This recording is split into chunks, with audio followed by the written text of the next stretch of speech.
Great. Good morning, everyone. Here. My name is Olivia Wittenberg. I'm an undergraduate junior here at CU studying international affairs, Spanish, anthropology, and philosophy. And I also have the honor of serving as one of the student body presidents here at CU. I'm pleased to be here today. Welcome to the Chancellor's State of the Campus. So this is how it will work this morning. The Chancellor will give an address and then sit down with the Dean of the Leeds School of Business, Sharon Matusik, to answer moderated questions. The questions were submitted in advance and also by you today on 3x5 index cards available as you entered the room. If you'd like an index card to submit a question, please raise your hand and the ushers will give you a card. Ushers will come around to retrieve your card at the end of the Chancellor's speech. Now, it is my pleasure to introduce our Chancellor, Philip DiStefano. Dr. DiStefano came to CU in the fall of 1974 as an assistant professor of curriculum and instruction in the School of Education. He has served this campus as professor, associate dean, dean, vice chancellor, and provost. He was appointed chancellor in 2009. A first-generation college student and an educator all his life, he believes in putting students first. Now, please welcome Chancellor Philip DiStefano.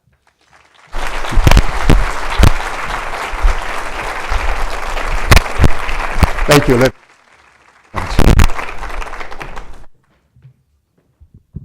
I have to lower the mic a little bit from Olivia.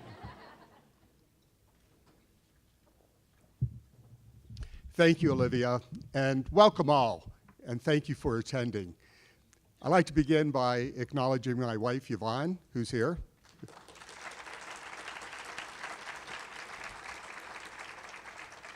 And also our good friend, Regent Emeritus Steve Bosley. Steve, thank you for being here. You know, before I start, we often wonder if we're making a difference day in and day out. And let me take a moment to tell you about a young man who says CU changed his life. Alan Sanchez is a first-generation college student. He is one of our DACA students. And as you know, we strongly support our DACA students. And Alan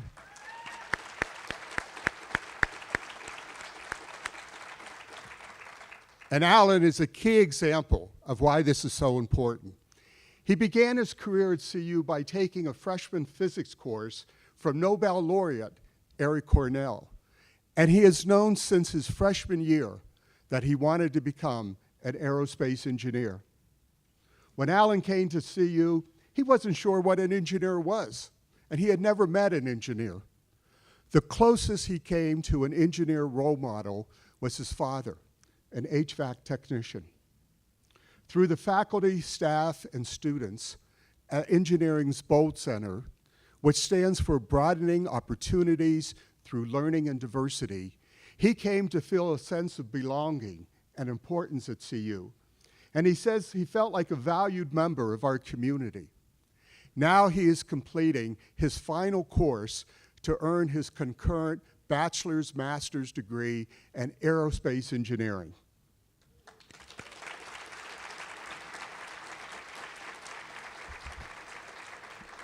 And he has his sights set on a career in spacecraft propulsion. Alan will receive the Forever Buff Student Award at the annual Alumni Awards ceremony on October 25th. Alan is an inspiration to me and to all those who have supported him on his CU journey. He is a credit to himself, and he reflects the power of a university community working together. Alan is watching today by live stream from San Francisco, where he is completing his internship as a test engineer for Tesla. So let's give Alan a round of applause.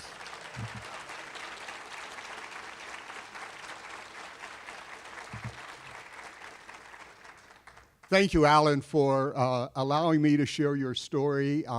You know how proud I am of you.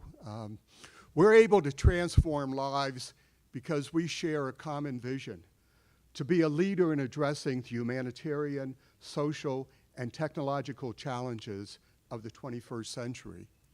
We share the values found in our student-inspired Colorado Creed to act with honor, integrity, and accountability, respect, the rights of others, accept our differences, and contribute to the greater good. These values are reinforced by our Inclusive Excellence Initiative, which I will talk more about shortly. We share the strategic imperatives to shape tomorrow's leaders, be the top university for innovation, and to positively impact humanity.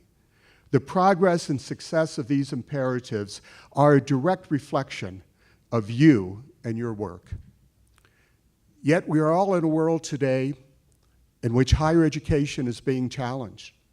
We are challenged on our affordability and the value of our degrees, challenged on free expression, even challenged on validity and relevance of our research. Further, we find ourselves in a high-speed environment of change.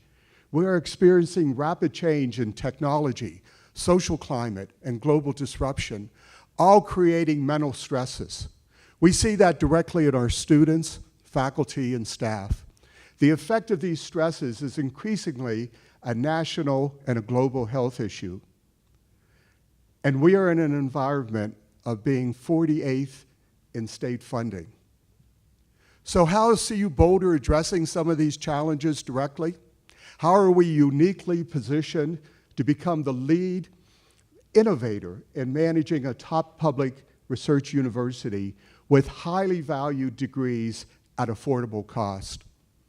As a campus, we have committed to exist in a state of continuous change and innovation to meet these challenges. How is CU Boulder unique? It is your work. Look at what we have done with affordability. Our 4-year tuition guarantee, the elimination of course and program fees beginning this year, and automatic scholarships for high-achieving Colorado residents, transfer students, and low-income students. Our Esteemed Scholars Program attracts our state's highest-achieving high school students and now comprises 21% of our resident undergraduates.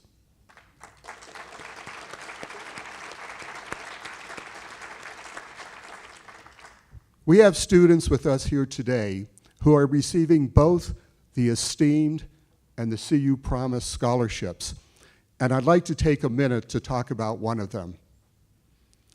As a high school student in Aurora, Sophie Shubai didn't think she would ever be able to afford her dream to go to college.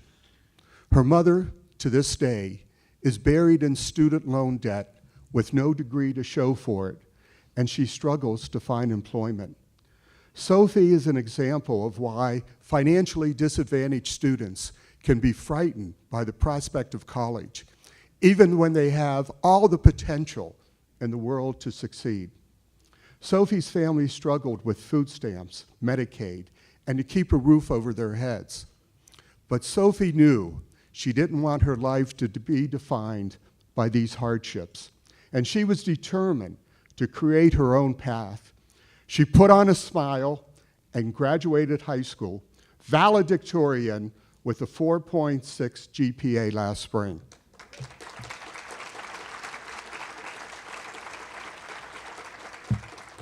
This year, Sophie was awarded both the CU Promise Scholarship for Colorado's lowest income students and the Esteemed Scholarship for its brightest. And today she works as a peer advisor in the Office of Financial Aid and guides students just like her towards success. While away at college this fall, her family lost their home. It makes her all the more determined to succeed. While college once seemed an unattainable dream, her scholarship transformed it into reality. Now Sophie is studying molecular, cellular, and developmental biology and wants to go to medical school. In Sophie's own words, she is proud to call herself a buffalo. I'd like to ask, yes.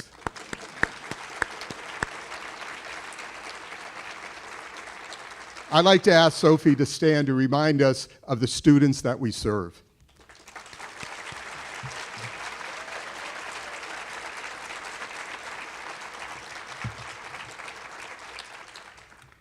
So thank you, Sophie, for your perseverance and your work counseling other CU students. There are 246 students on campus with stories similar to Sophie's who are receiving both the Esteemed and the CU Promise scholarships. We may have one or two here this morning, and I'd also like to ask them to stand.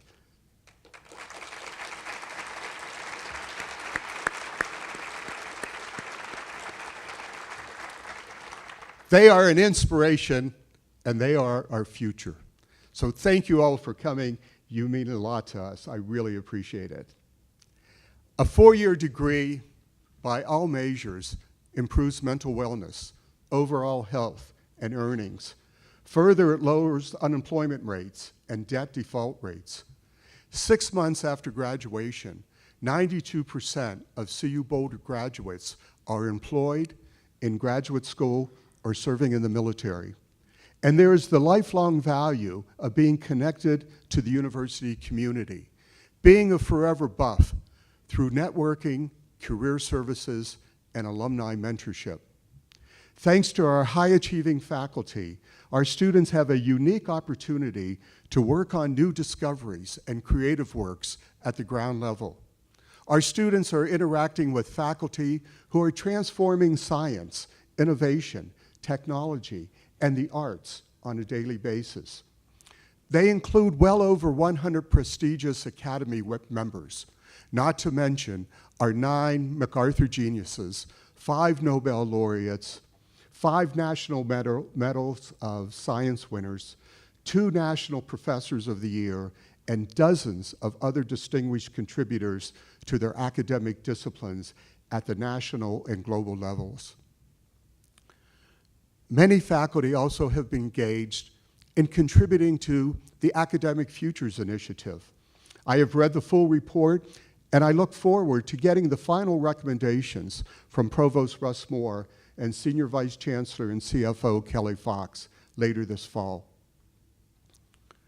As we select priorities and begin planning the projects outlined in Academic Futures, underlying them all was the 5th project recommended by the committee: sustaining, supporting, and inspiring our community.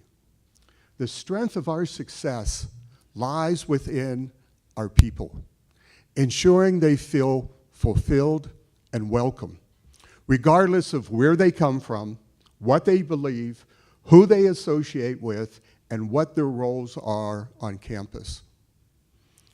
As the report states, across the spectrum of faculty, staff, and students, there is a desire to do a better job connecting our community. Much of this has to do with how we exchange and respect widely differing viewpoints and experiences so that we engage and learn from one another. As a campus, we are working to ensure that inclusivity creates a welcoming environment. And to that end, we'll be releasing our diversity, inclusion, and academic excellence plan by the end of this semester, the beginning of the next semester. The CU System Diversity and Inclusion Summit, November 13th and 14th, hosted in this building, will create dialogue and practices designed to improve our ability to engage and build community with each other. Part of inspiring engagement is through discussion around free expression. What is it? And our rights and our responsibilities. This is tough work, and it includes many facets. We have new policies recently approved by our Board of Regents to provide clarity on this issue. We have a new website to allow our community members to understand national law, our policies, and their rights and responsibilities. We are working hard to ensure speakers from all viewpoints can effectively participate in dialogue on the campus.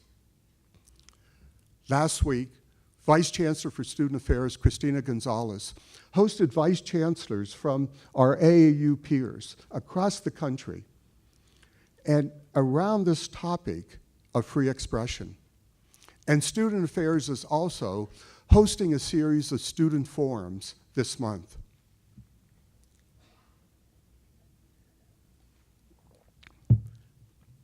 It is important for us to recognize that our faculty work very hard, day in and day out, to ensure that all perspectives are represented, that they can be challenged, but in a civil forum. It is often not an easy job, but every one of our faculty is doing it, and we offer support through the Office of Diversity, Equity, and Community Engagement, and resources like the Faculty Teaching Excellence Program to help them deal with tough conversations in their classrooms. We are welcoming all viewpoints, encouraging civil discourse, and creating thoughtful, critical thinkers. Learning how to eliminate bias and to be truly welcoming and inclusive to all of our citizens and visitors is one of our highest priorities. Yet, it is one of our most difficult challenges.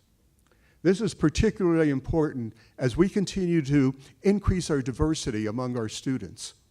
This year, once again, we brought in our most diverse entering class with underrepresented students, totaling near 1,800, a 2.4% increase over last year.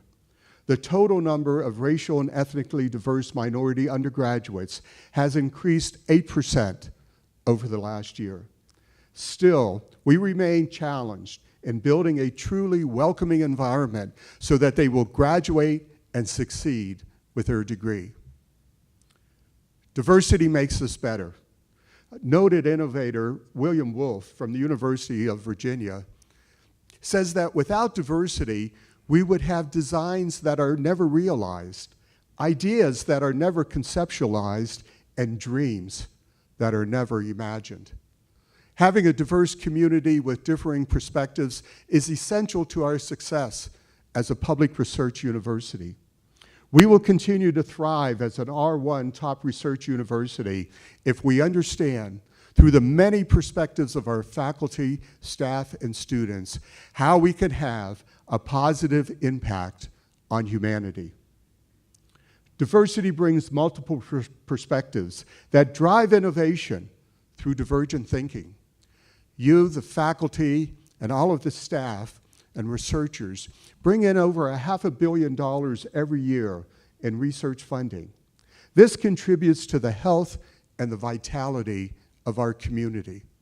75% of research revenue is spent locally, including 41% directed to local salaries.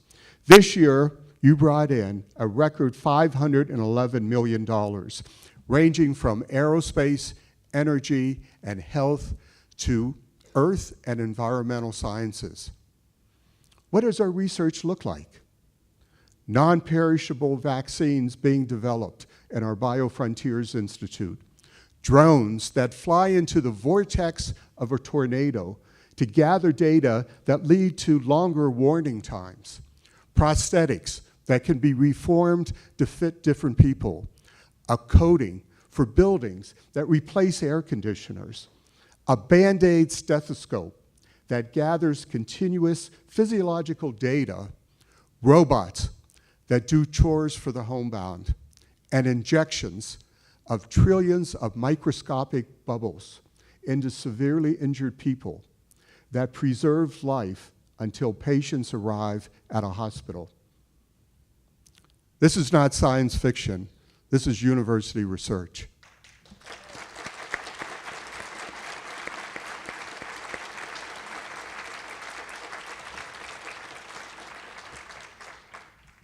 This innovation provides unique research experiences for our undergraduate and graduate students.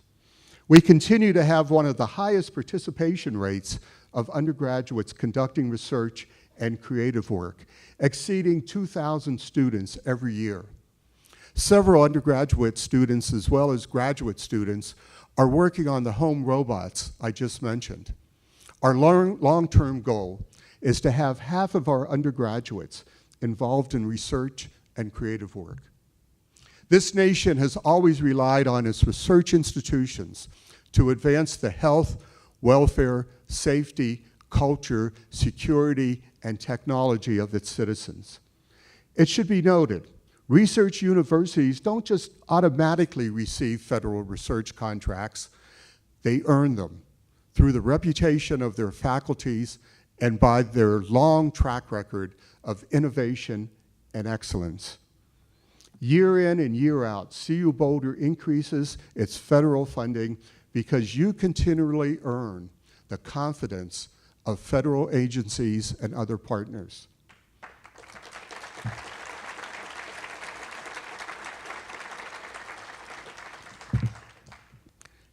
At a local level, as I mentioned, we have the challenge of being 48th in the state funding, which accounts for about 5% of our budget.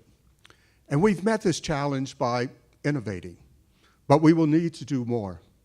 Our 4-year tuition guarantee has attracted both non-resident and resident students.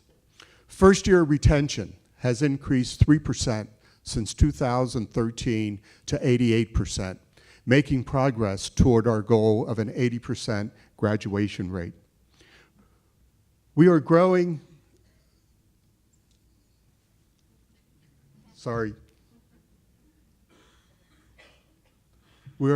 our endowed chairs, endowment, and scholarships.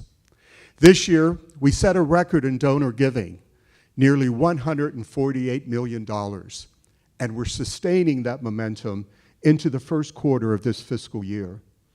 Over the last 10 years, we've increased our endowment by 85%.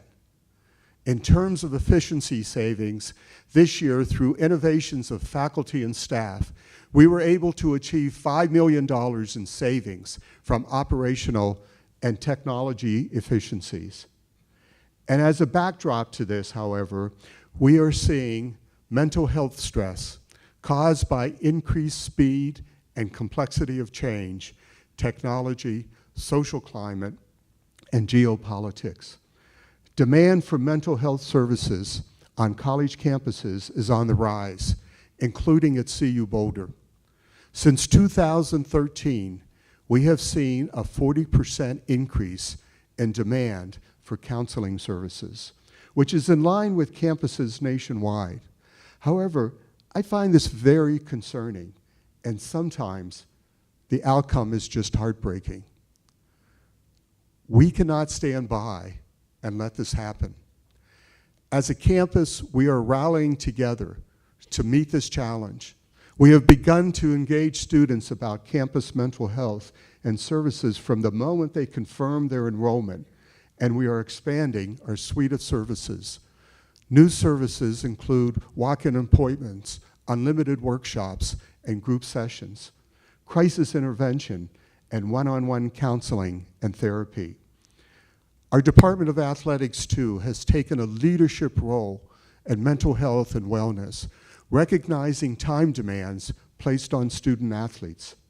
Student athletes have created a group geared toward destigmatizing mental health.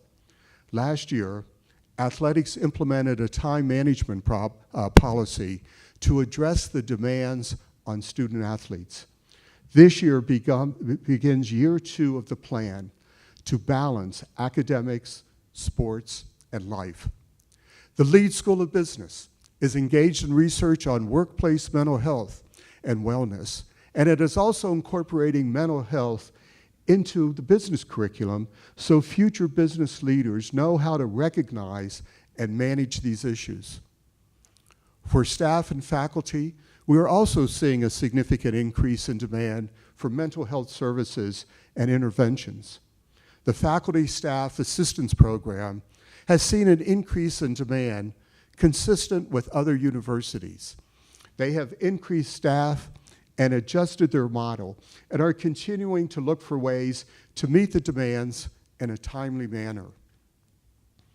We are prioritizing the mental health of our students, faculty, and staff, and we are using our collective expertise, including research, treatment, prevention, and most importantly, awareness, to improve the experiences of our community members. We are addressing many issues here at home and on the national stage.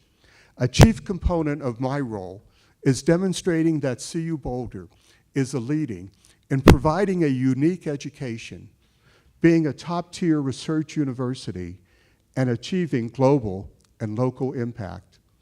We can be a leading model through an innovative culture. We can be a bold public institution true to its name.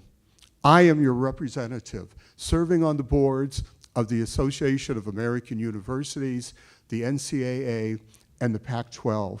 My seat at the table reflects your work and excellence. It is your research, your innovation, and everything from HR management to interdisciplinary teaching, your work in the communities, near and far, that puts us on this stage. That includes faculty, staff, and students. In past years, I've asked for your participation in many of our campus transformative projects, and you have responded, pitching in on everything from academic futures to diversity planning and retention efforts. Thank you for your involvement and dedication to the university. I'm committed to deepening our shared governance model and to making that an authentic channel for communication and input. Help me represent us nationally and internationally as the innovative public research university, one that, even in this challenging environment, not only survives, but thrives. Be proud of your role in this success. Bring forward your work and your ideas so that we can lead, innovate, and positively impact humanity. Thank you.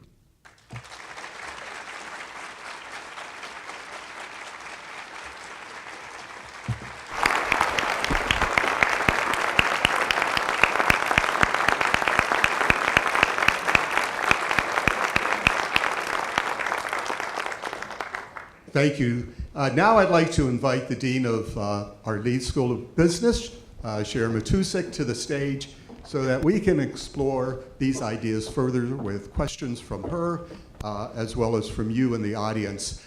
Please welcome my colleague, Dean Sharon Matusik.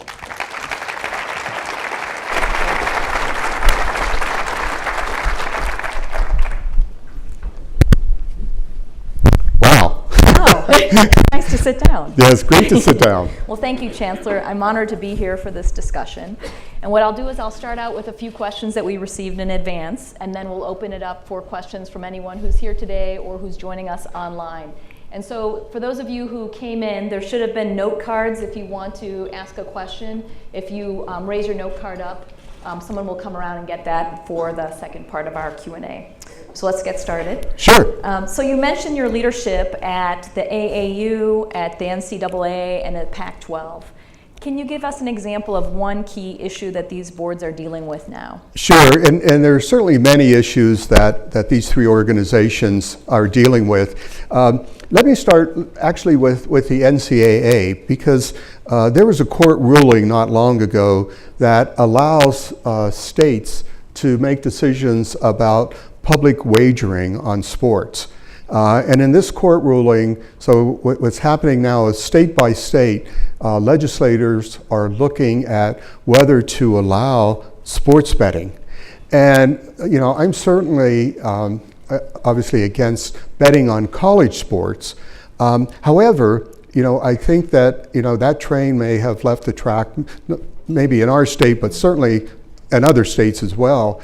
And what I'm concerned about is that the revenue that is generated by sports betting, I want to make sure that some of that revenue comes back to the university to help us with education of our student athletes and all of our students as a way of you know, working so that, you know, we're not going to get into a mess with sports betting. It's a court ruling. We don't have very much to say about it, but if the legislature in Colorado does adopt it, I want to make sure that some of the revenue comes back to help us at the university. I'll mention a couple of others now with the Pac-12 and I know Rick George is here from our athletic department, and Rick serves on the Pac-12 with me. I chair the Chancellors and Presidents group, and I will say that in the Pac-12, we are probably doing more in the area of student welfare, student-athlete welfare, than any of the other conferences.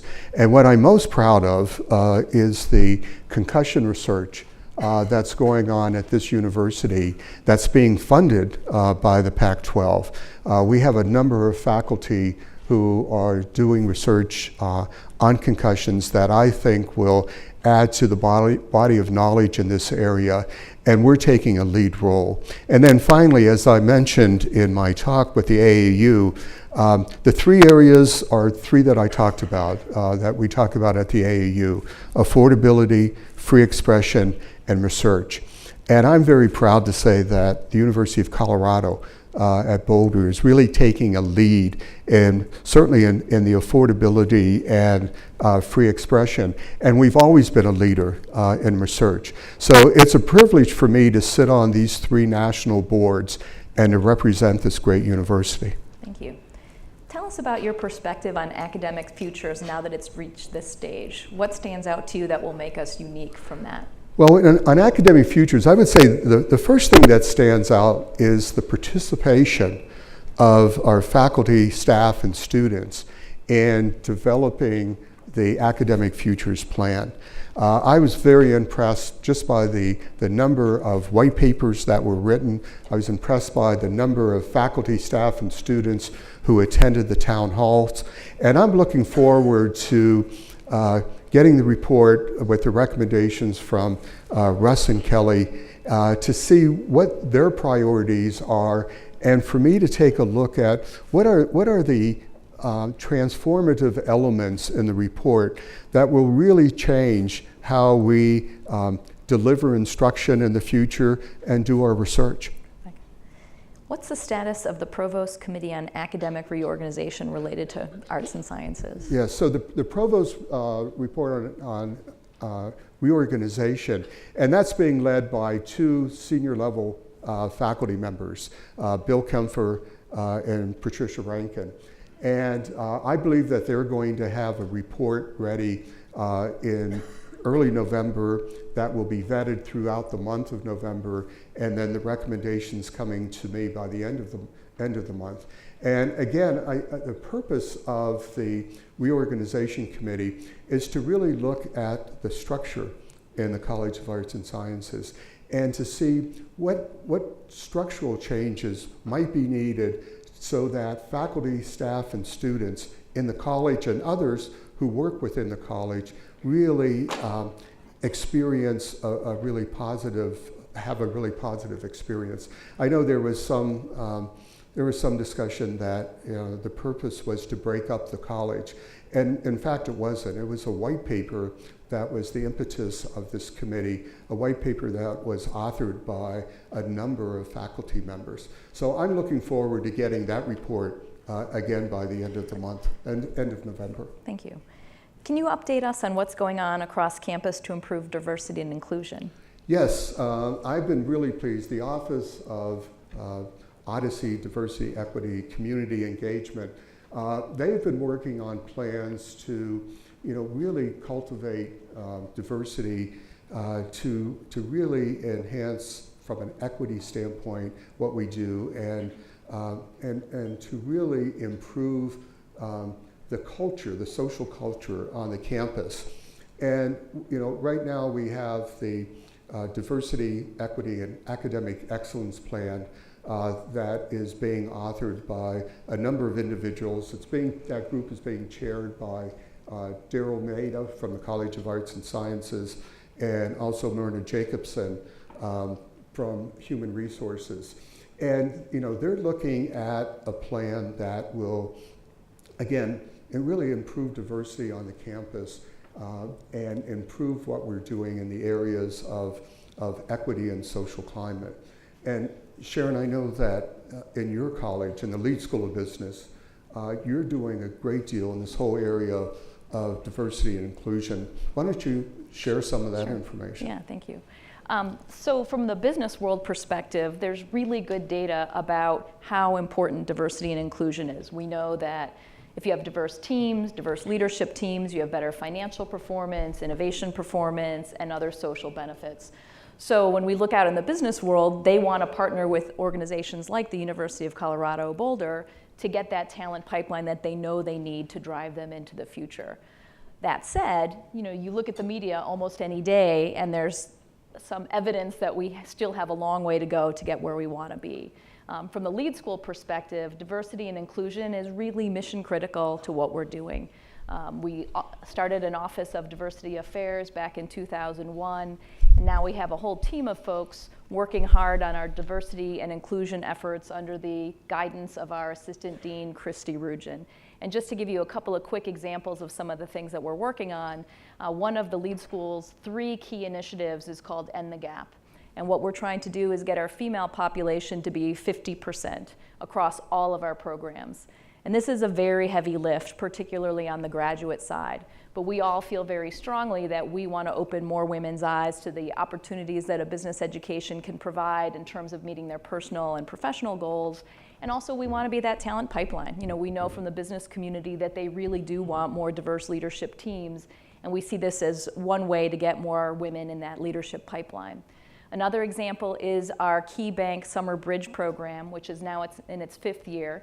And what this program does is it takes underrepresented students who are incoming freshmen and brings them to campus for a 3-week intensive program to really help them out, build out the skills and competencies they need to be successful both on an academic as well as personal level at the lead school. And we're really proud of the fact that of the students that participate in that, those freshmen have a 95% retention rate, Right. which we think is just fantastic. And then the third thing that I'll mention is our diversity and business ethics case competition. So this is a competition for business students from across the state and across the region. And we bring them to campus and challenge them to work through a problem related to diversity and ethics in the workplace. So it's a great way for them to build out their skills in terms of analytical thinking, in terms of engaging in debate with one another, in terms of presentation skills, and in terms of communicating with our business community. But also at a bigger level, it sensitizes them to these sorts of issues. So then when they're out making decisions as leaders in the future, they help us make a better world. So we're really proud of the accomplishments of our diverse students. They're thriving, they're playing important leadership roles. They are peer mentors, they're leading student clubs, they're student ambassadors, they're leading our Together We Succeed initiative. So though we recognize we still have a long way to go, we're really pleased with the progress we're making in this area. That's terrific. Thank you. That's great. So I'd like to open it up. Oh, look. Francis has given me some questions already. So we're going to open it up to some questions from the audience that have come through. And if those of you who have additional questions, feel free to pass them forward. So you mentioned CU's impact on the local community. I'm concerned that increasing numbers of students will adversely impact Boulder, particularly with regard to housing. Grad students can't find nearby housing, staff have long commutes. Will we ever cap enrollment? Well, I'm not sure about capping enrollment. I mean, I think that, my goal is always to create, obviously we have a mandate from the state as we admit all of our qualified resident students and our undergraduate students. So we're under, as you may know, this 55-45% rule where 55% of our in-state students, 55% of our student population needs to be in-state, 45% out of state. My key issues is quality. Quality and accessibility. I want to make sure that we continue the high quality admission process that we've been using, and also that we're accessible to students like the ones that were here today who thought that they might not be able to afford college, but in fact have scholarships to do so. Right now we're in the process, as you know, of building an additional residence hall on the East Campus, and we're in the process of taking a look at a master plan that will look at housing for graduate students and our married students. It's certainly an issue that we care about deeply. I would like to have all of our students, as well as faculty and staff, living closer to campus.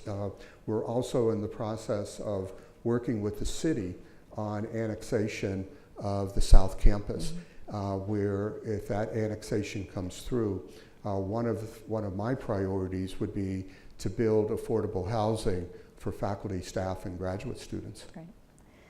With higher ed being staffed by many people who might be having children or adopting, what is the campus doing to help staff with affordable childcare to ensure that they can come to work? You know, this issue of affordable childcare has been with us for quite some time. Kelly Fox, our CFO, and I have been thinking about ways that we can improve our relationship, well, I wouldn't say improve our relationship, but improve childcare on the campus. And one possible way is how might we partner? How might we partner with, let's say, the Boulder Valley School District, or how might we partner with some individual private preschools in the area? We really, I think, as we recruit younger faculty and we recruit younger staff with children, that becomes a necessity that we have to look at very carefully as a campus. And again, I would like to think a little bit outside the box, be a little bit more innovative about how we might do this. But you know, to me, partnerships makes a great deal of sense. And how might we partner with either, as I said, our local school district or with others to find ways of making that childcare, I should say, affordable. What is CU's role in addressing the addiction and overdose epidemic in Colorado and the U.S.?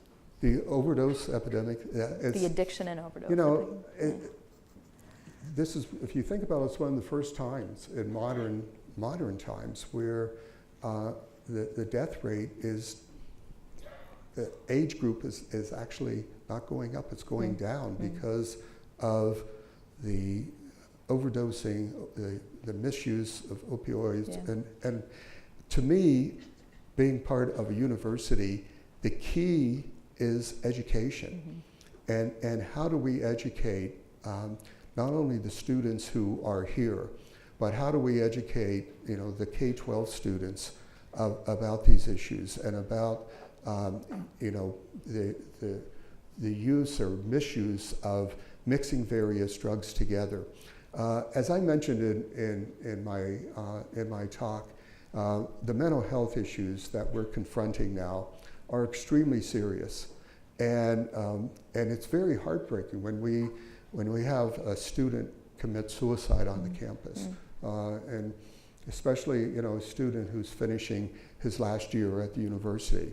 And for me as the chancellor, but also as a parent, it's really a wake-up call for all of us to work together. And this is part of what we talked about earlier about the community coming together, our faculty, our staff, and students, really to educate each other about these issues that are going on that are costing lives of so many young people.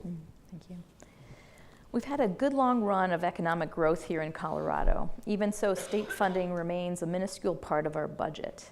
Should we be anticipating and preparing for some serious belt tightening in the future? Well, you know, we have had a good economic run, and I always anticipate what's down the road. And I don't think we can just think that these good economic times are going to continue.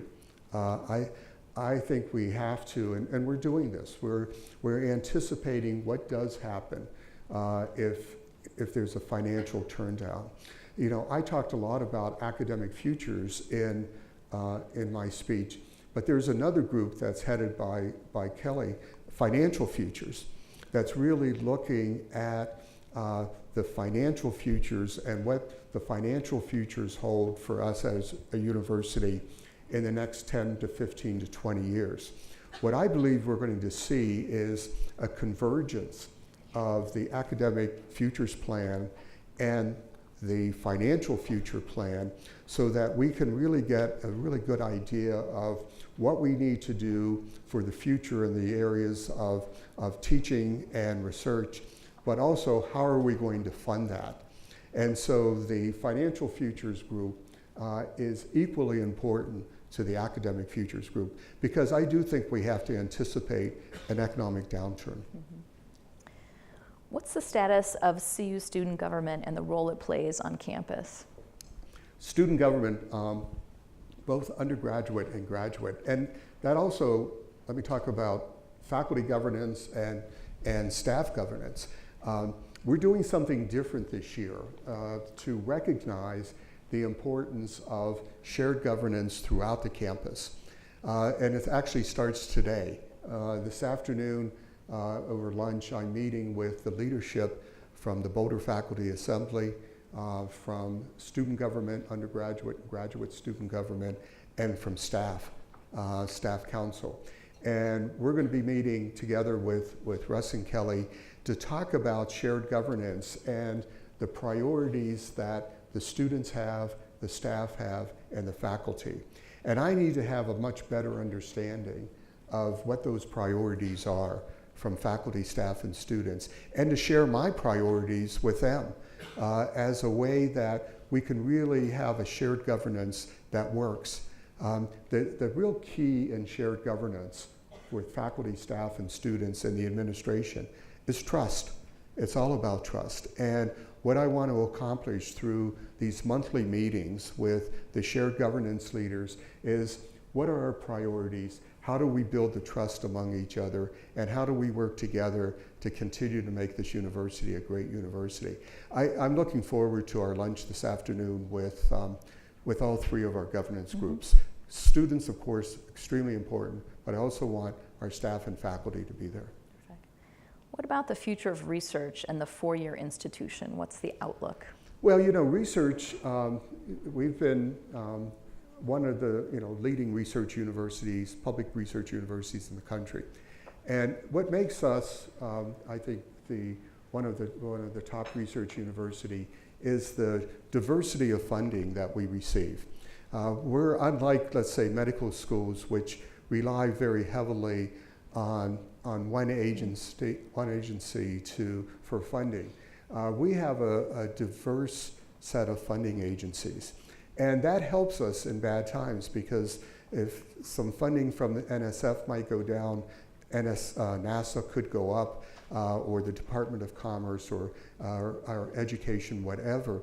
And and that's what I'm really proud of our faculty, is that when they look for funding, it's really in multiple areas with multiple agencies. But again, we're relying upon the federal government.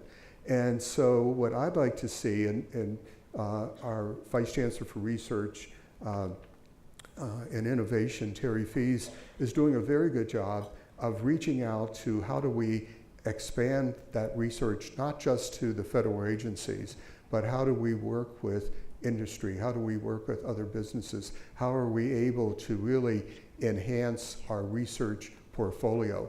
As I said, right now the diversity is there with the multiple agencies that fund us. But I want to see more outside of the federal agencies, so that if there are downturns in the economy at the federal level, there may be opportunities for us with industry. Great.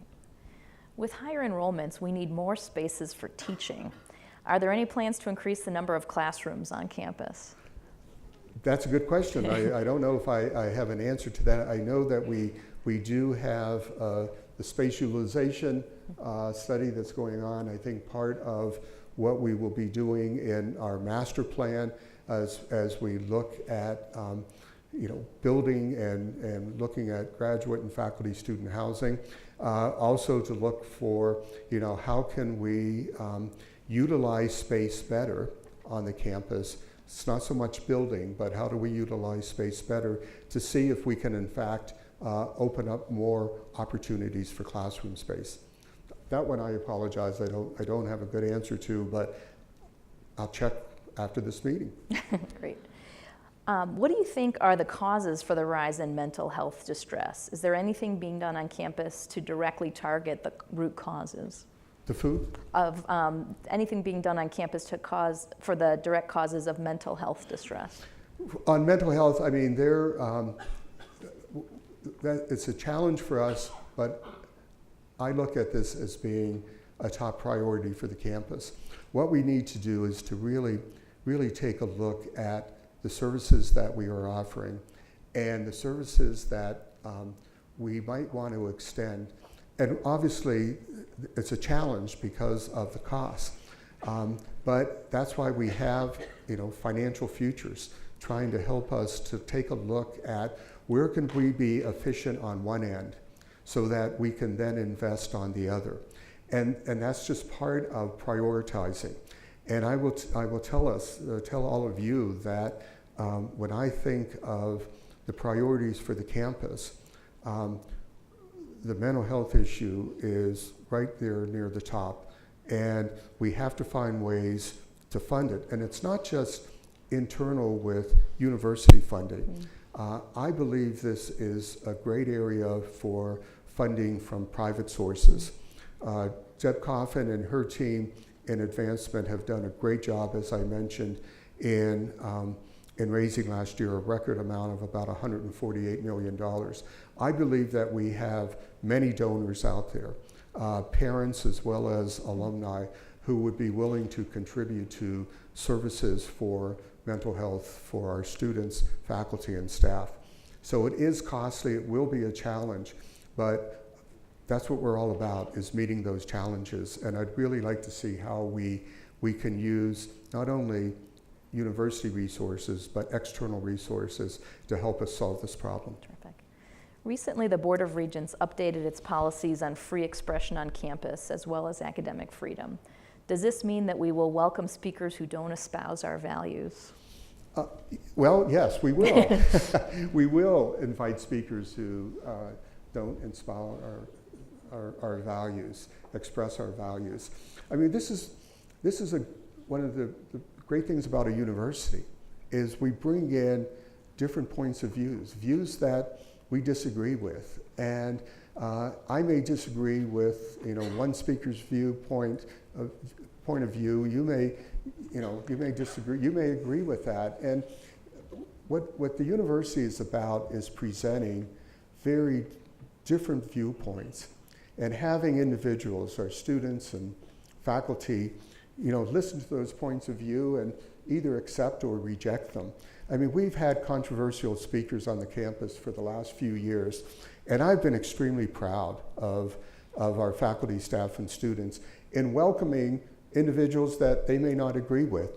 But we have that so that ideas can be discussed, debated, and the notion is that we want to teach students how to think, not what to think.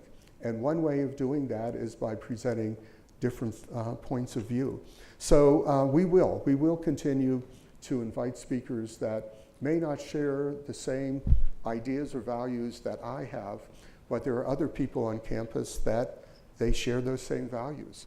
So let's bring them together, but the key is let's have a civil discourse about it. Let's really talk about it and look at pros and cons. This is one of the few opportunities in life where you get to do that at the university. Thank you. Graduate students with families face a lot of adversity and lack of support at CU. Do you think childcare can be seen as a diversity issue on campus? Can family status be part of our diversity pledge? Oh, that's interesting. Yeah. I mean, for diversity, we use, the federal guidelines on diversity and protected class. But this goes back to the previous question about childcare and our graduate student population. I was a grad student, and I know even many years ago, it's difficult being a grad student, married grad student, especially a married grad student with children. And I'm really pleased that our Dean of the Graduate School, Ann Smeezing, has put together a task force to start to take a look at some of these issues affecting our graduate students. It's certainly, we've been able to increase stipends for graduate students, but there are still issues around childcare and housing that we need to look at. So I really applaud Ann for putting together that task force and moving some of these things forward. Terrific. Tell us about how leadership decisions are made at the university. So leadership decisions, I'm glad you asked that question, whoever asked that, because there have been some changes in how we're approaching some of the leadership decision-making issues on campus. Last year there was a survey, the faculty staff survey, and one of the issues that emerged from that survey from faculty and staff was that faculty and staff didn't always understand how decisions were being made. And so I made some changes, and I had a cabinet of about 11 individuals, mainly the vice chancellors reporting to Kelly, to Russ, and to me. And I took that cabinet and really shrunk it somewhat so that right now the cabinet consists of Russ, Kelly, Catherine Shea, my chief of staff, and myself. So there are just 4 of us on cabinet. And we formed a second group called University Executive Leadership Team. It's a much larger group, and it involves the individuals who basically report to Kelly and Russ and me. It's a much larger group. And we meet twice a month as a way of really engaging the associate vice chancellors, the vice provosts. Rick George is part of that as the athletic director. Jim White represents the deans as the dean of the College of Arts and Sciences. And that group, that larger group, is able to really give us input on ideas that we're thinking about, provide us with their own ideas, and then what we ask that group to do is to communicate down, is to talk to the individuals that report up to them, so that this idea, this communication is so key to that understanding. And so we've had now about 3 meetings. We'll have one tomorrow of the university executive leadership team. I'm hoping that group will help us to solve the problem of communicating how decisions are made on the campus throughout the campus. And then, as I mentioned, once a month we will have the shared governance lunches that will start today. Great. And I think we just have about a minute left, 2 minutes left. Great. Can you talk about how the state might help us with recruiting and retaining more students as a final question? So right now, you know, the state has, as I mentioned in my talk, we get about 5% of our funding from the state. But the state also has been able to help us with some flexibility issues. And one of the things that I'm most concerned about is that our top students in the state, about 4 or 5 years ago, and I think I've mentioned this before, 78% of those top students were leaving the state to go elsewhere. And when we asked why, it was because they were getting financial aid, merit financial aid. And that's why we instituted the Esteemed Scholars Program. And that's worked really well for us with, as I mentioned, 21% of our resident students now are undergraduate students are esteemed scholars. But the state, I would hope, could help us more. We are one of the few states where we're seeing an increase in high school graduates. And what that means is other states are coming in, and I believe now we have over 30 institutions from other states that are in Colorado recruiting our top students. And they're recruiting them with merit scholarships. And Illinois did something very interesting that I would at least like to talk to our legislature about. Illinois set aside about $25 million for public universities in the state to keep the best students in state through scholarships. I would like to see our state do something similar to that, because as our students, if they stay in state and they graduate from one of our institutions, they will basically stay here and work and add to the economy. I think it's a very good investment for the state. And I know the state struggles with funding, but that's something I would like to talk to legislators about this year. Great. Well, thank you very much for your insights, and thanks to all of you for joining us today, and go Buffs!